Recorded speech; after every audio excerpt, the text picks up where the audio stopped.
بسم اللہ الرحمن الرحیم۔ آج دو سوال پوچھے گئے ہیں۔ ایک سوال تو یہ ہے کہ قربانی کے جانور کی کم سے کم کتنی عمر ہونی چاہیے، اور دوسرا سوال یہ پوچھا گیا ہے کہ قربانی کے اونٹ میں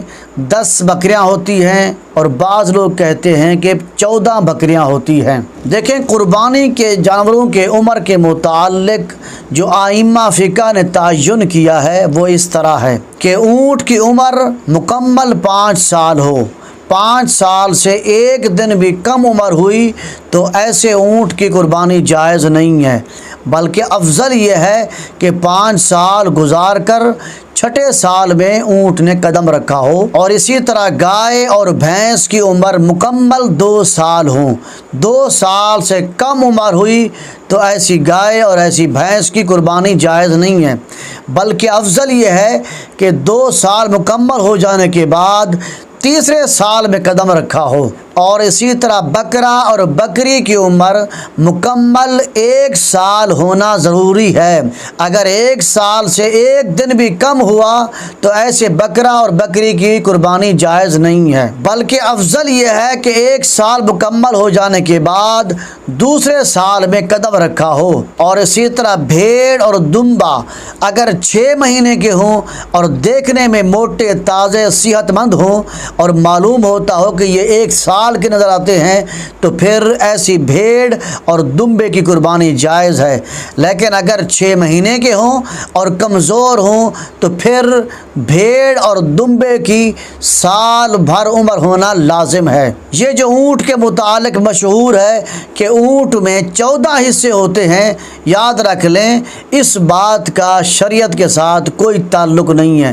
شریعت میں اس کی کوئی اصل نہیں ہے، لیکن 10 حصوں والی ایک روایت ملتی ہے جس کو امام ترمذی نے بھی روایت کیا ہے، سنن ابن ماجہ میں بھی یہ حدیث ملتی ہے، لیکن اس حدیث پر علماء کرام نے فتویٰ نہیں دیا، بلکہ اونٹ کے متعلق یہ حکم ہے کہ اونٹ میں بھی گائے اور بھینس کی طرح 7 حصے ہوتے ہیں۔ چنانچہ حدیث مبارکہ میں آتا ہے جس کو امام ترمذی نے روایت کیا،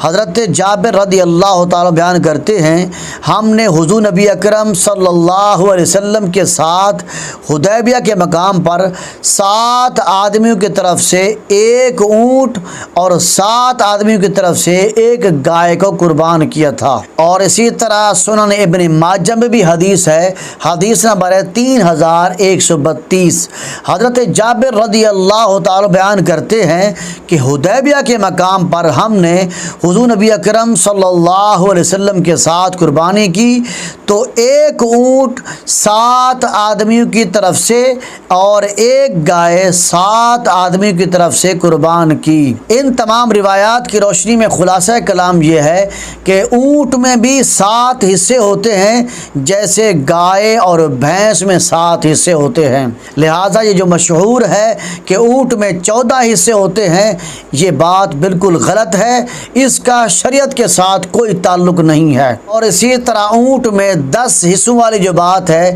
یہ اگرچہ حدیث سے ثابت ہے، لیکن حضور نبی علیہ السلام کے زمانے سے لے کر صحابہ کرام، اہل بیت، تابعین، تبع تابعین، ائمہ فقہاء کرام نے اس حدیث پر فتویٰ نہیں دیا، بلکہ 7 حصوں پر فتویٰ دیا ہے کہ اونٹ میں بھی گائے اور بھینس کی طرح 7 حصے ہوتے ہیں۔